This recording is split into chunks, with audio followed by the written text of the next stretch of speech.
We have another lie going on about that you need minerals and vitamins from external foods. This is not true. I work with a guy who passed away, Brian Jenner, who's a very, very brilliant healer. And Brian Jenner had proven that the body is an alchemical alembic that you eat for reasons, but do not imagine in your mind this other mind control lie that you're getting your minerals and your vitamins from the food. You're not. Your body is a genetic masterpiece. It's an alembic that knows how to create from even just a glass of water all that is needed if you're mentally aware of it. So just from sunlight, like you're saying, from breath, if a person is completely in tune with this and understands its principles, they can through their light body, generate all the vitamins and minerals that are needed. It is a complete and utter, worldwide misnomer to imagine that food gives you the vitamins and minerals. It's a misthink, and it's been conditioned to us. Well, of course, the government and the people in power want us to believe that. They want us to believe that if you're depressed or you're schizoid or you're manic depressive or whatever, then you go and take a pharmaceutical pill and everything will be perfectly fine. If you have a disease, you rub some ointment on you and everything will be fine. The whole idea being that everything that constitutes a disease or a virus is coming from the outside world.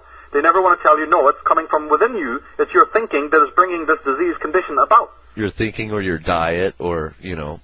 Right, but even your diet is still based on your thinking process because you're only attracted to eating the wrong foods if your thinking is off in some way or your emotional body is down or your immune system is down. But the greatest scientists in the world, like the Bruce Liptons of the world, know that your immunity, your immune system, and your DNA, and all of it, your organs and your glands, are primarily affected by thought, by thinking, by temperament, by mood, and all of these kinds of things. Then when you're in the wrong mood, and your immune system's, completely bucketed out, it's only working at, say, 10 or 15% of power, well, then, of course, you're going to be running to the soul food and to the fizzy drinks and to the cigarettes, you see, and the alcohol, because now your body is dependent on getting it from an outside source. But if we were living in a pure shamanic tradition, with people who knew how to educate us into the right methods of healing, just like I was telling you about these exercise machines, we would have our immune systems working about 95%. We would be so sustainable that we would just be able to eat a couple of mangoes, drink some pure alkaline water, and pretty much that would be the end of it. You wouldn't even have to eat more than a couple of slices of lettuce, for God's sake. Because the idea is that you're getting your drishti, you're getting your life force, your libido, your prana, from the subtle energies that the plants contain. But my God, if a piece of lettuce contains vitamin and minerals, doesn't the human body also contain it? Exactly. I mean, what is the lunacy here that you have to eat a steak? You can tell me that a piece of dead gammon steak and not the human body contains the vitamins and the minerals, and you expect me to believe this. And everybody is mind-controlled into believing that. My God, you can tell me that a grain of rice has vitamins and minerals in it because somebody in a white coat told you that. But your body, which is not even plugged into a wall, which has created its own size, which grows every year, which discards millions of cells, whose eyes beat and heart pumps without you even having to ask it. The blood increased as you grew. This incredible miracle, all of the miracles of it, and your body doesn't have its own vitamins and minerals in it. My goodness, what a pack of lies we have been told. There's so much that we need to understand. The Paracelsus, Pythagoras, you see, in the East and Tibet, they taught this to the Buddhists and to the yogis who know all about this. And the Western world has been kept in a complete dumbed-down state. And there's many, many levels to this. I mean, we're talking now about the healing arts, but my God, on society, the way cities are designed, the way children are born. A young child, a baby has just been born, is pulled from the dark recesses of its mother's womb into an incredibly fluorescently lit place with a bunch of sadistic people dressed in white who are going to now slap it on its ass as soon as it's born. And the message to the child is, you're being slapped because you've done something wrong by being born. You're being delivered. You're being delivered. And the slap is punitive. The slap is to say, as if the child has done something wrong by being born. That's the subliminal message that the child gets from youth. So the youth is walking around saying, what's wrong? I'm not being welcomed into the world. I was slapped into the world. Therefore, I get the idea that my act of birth was a wrong thing. Wow. And then you're hung upside down. This is all connected to the tarot cards and the hangman. And a lot of symbolism. Oh, man, you're so right on it. I never even thought of it that way. Oh, wow. Think of it. And you know what it does? When they hang you upside down like that, it screws up your melatonin. It's done for reasons. Oh man, I'm sorry, I'm just getting mind blown right here. It's amazing, isn't it? It makes so much sense too. Yeah, That's no wonder the kids are crying. Your melatonin and your serotonin, which is in the pineal gland, and I think it's the pituitary. I can't remember it right now, but I think it's the one between your eyes anyway, which I think is the pituitary, which secretes the melatonin. Melatonin has been scientifically understood to be the hormone that rules the person's sense of independence and rebellion. Now let me repeat that. Melatonin and serotonin are known scientifically to represent the human drive for independence and rebellion. And serotonin, melatonin is sensitive to light. Melatonin, and especially melatonin, is light sensitive. That is the reason, my friend, why you are put under 18 years under the fluorescent lights in a school. That is the reason why you're born into a blazing white hospital. That is the reason why you're hung upside down.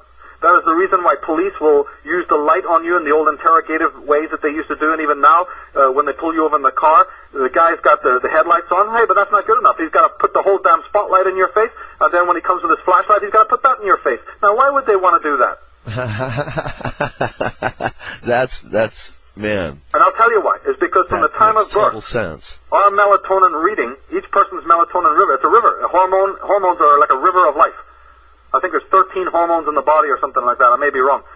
But if anybody is aware of this, please, email me and tell me this, because I know that the hormones are the most interesting thing. They're highly spiritual. And these are like rivers of life. Now, when you're born, your melatonin river is out. It's like a tide that's gone out. It's so assaulted that it freezes, and your melatonin is not flowing properly. Far from it. You may only be working at, say, 15%. So this makes you susceptible to all kinds of control. Now, those people who are the rebels in the world, people like yourself, people who go against the grain, people who cannot take rules from anyone, people who can't work for others, they like being their own boss.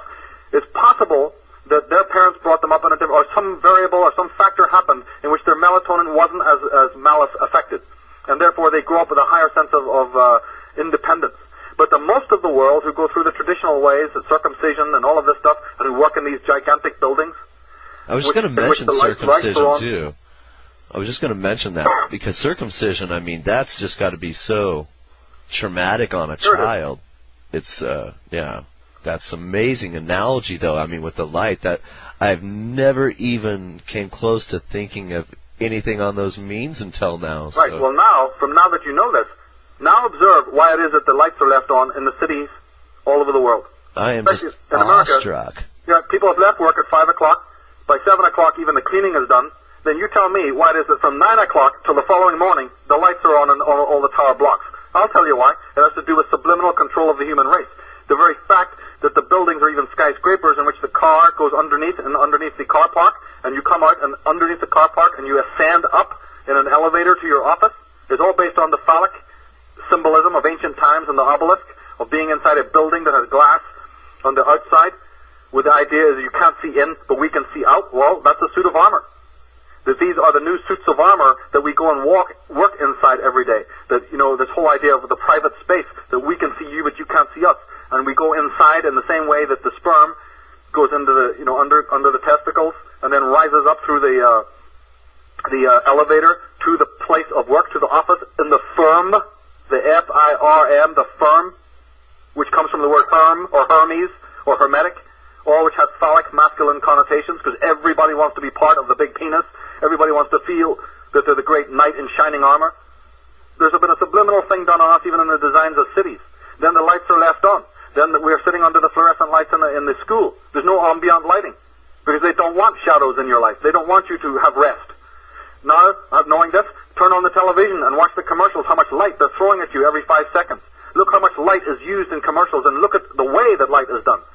I taught this subject for 2 years in Berkeley, California, to a group of kids at the New Age Academy. This is a private school for children where the teachers are trying to teach them this kind of stuff, and they hired me as a communications teacher. So I would bring them videos and videos and videos. I've got hours and hours and hours and hours of commercials, and we would look at them in a totally different way. Excuse me, I don't want you to turn your TV off. I want you to turn it on. I don't want you to be a cynic of your society. I want you to be a critic of it. Now I want you to study what it is that they're doing on you and empower yourself so then you have the right filters to keep the rubbish out. Turning the TV off isn't going to help. Find out how the power is being used on you. And you know something? You've never seen kids change so fast to become incredible, shining examples of human beings because somebody told them, hey, you're not broken, it's the world that's broken, let me show you how. In fact, I know you know it's broken, you tell me how it's done. Well, kids are too happy to tell you what's wrong with the world if you're willing to listen. Exactly. And that's what we did. Kids are the most honest of beings, that's for sure. Aren't they? And they are fully aware of what's wrong. It's just nobody's bothered asking them. Yeah, well, definitely pay attention. You know what I was telling these kids? It's like, hey, do you know that you are not broken? But it's your parents and the system that is broken? It was almost like somebody had taken a weight of all of these kids' shoulders that very moment. Just in telling them that, it was almost like some entity had just